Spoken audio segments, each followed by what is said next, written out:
prends ma tente, je pacte mon auto avec mon stock de camping, je pars de Montréal et je m'en vais dans les Adirondacks près de Lake Placid pour faire un peu de camping, mais surtout pour faire une belle rando d'environ 30 km dans les Adirondacks pour faire un sommet de 1600 mètres.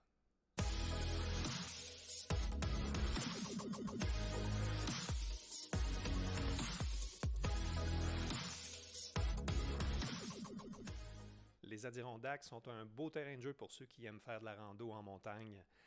Les Adirondacks comptent plus de 50 montagnes de plus de 1000 mètres, dont surtout le mont Marcy qui arrive en tête de liste avec un sommet 1630 mètres.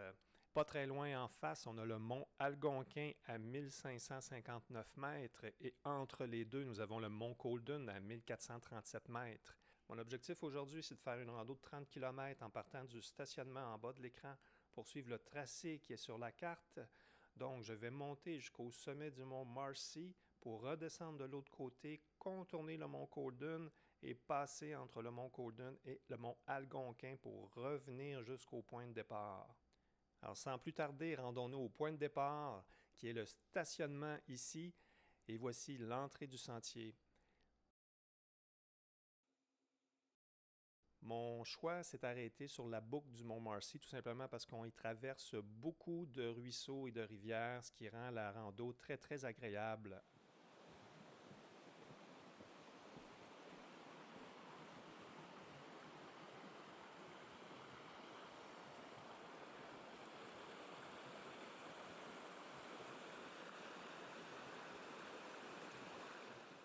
Alors, on continue jusqu'à Marcy Dam.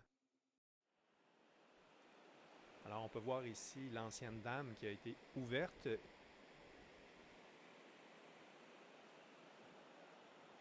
Et ici, avant, c'était un lac. Maintenant, c'est rendu un ruisseau. On continue et c'est ici qu'on commence à monter vraiment.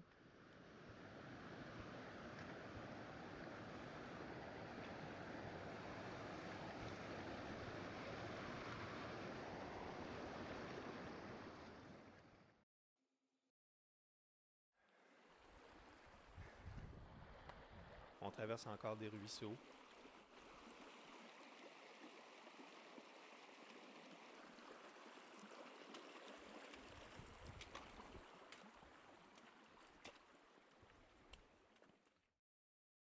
On arrive à un premier sommet entre guillemets où on peut avoir un point de vue sur les Adirondacks.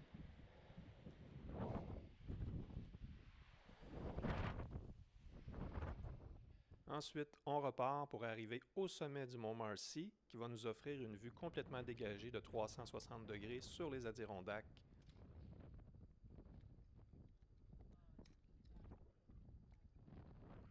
Les sommets sont complètement dégagés parce qu'à 1600 mètres, il n'y a plus vraiment de végétation qui peut pousser.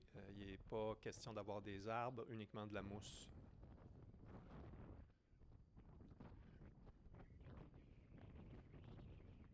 Ça nous permet d'apprécier un panorama 360 degrés sur les Adirondacks où on voit des montagnes à perte de vue. Donc c'est un terrain de jeu très intéressant pour quiconque aime faire de la rando en montagne.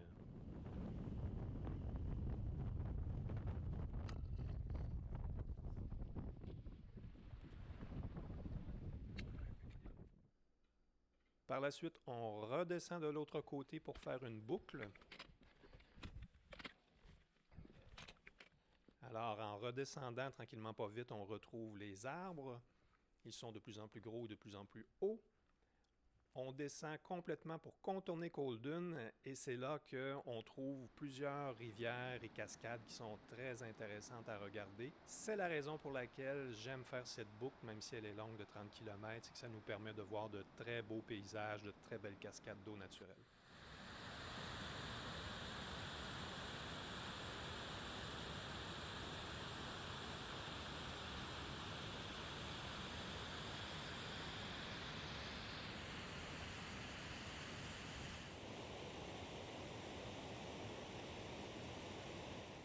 Pour traverser la cascade, on passe sur un petit pont suspendu. C'est vraiment charmant et pittoresque. On continue et on arrive au lac Cowden, qui est entre le mont Cowden et le mont Algonquin. Alors, un très beau lac. Par contre, les parois sont très abruptes et c'est impossible d'y marcher. Donc, ils ont fait un trottoir suspendu à même la roche.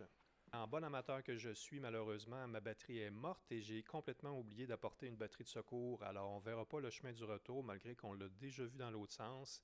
Mais je vais en profiter pour vous faire visiter le petit village de Lake Placid, un village qui a reçu les Olympiques 2 fois, une fois en 1932 et une fois en 1980. On peut voir ici l'anneau qui se transforme en anneau de glace l'hiver et c'est là que Gaétan Boucher a gagné sa première médaille aux Olympiques. On voit les anciens bâtiments de 1932 et les bâtiments de 1980 où se tenaient les games de hockey et le patinage artistique. C'est là que les Américains ont gagné leur médaille d'or au hockey.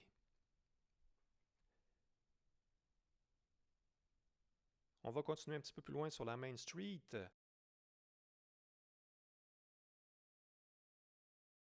Pour voir les belles boutiques.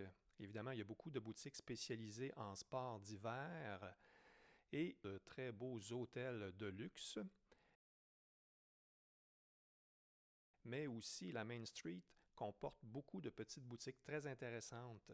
Il y a des librairies, des chocolateries, toutes sortes de boutiques spécialisées où tout le monde peut trouver son compte. C'est très agréable à marcher comme rue principale. On y retrouve même un Starbucks qui est très bien aménagé. Il se fond dans le paysage. On va aller un petit peu plus loin sur la Main Street. Ici, on a une série de boutiques encore spécialisées dans les sports de plein air.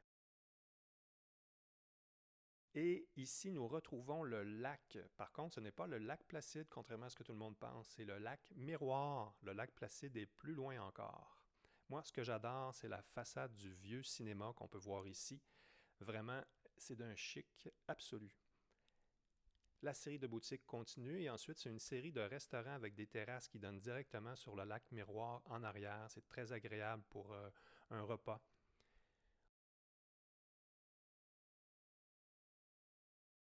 On arrive maintenant au bout de la Main Street et on peut voir que le lac Miroir continue un peu. Et au bout du lac Miroir, c'est là que commence le lac Placide. Donc le lac Placide est à l'extérieur du village, il ne donne pas directement au village.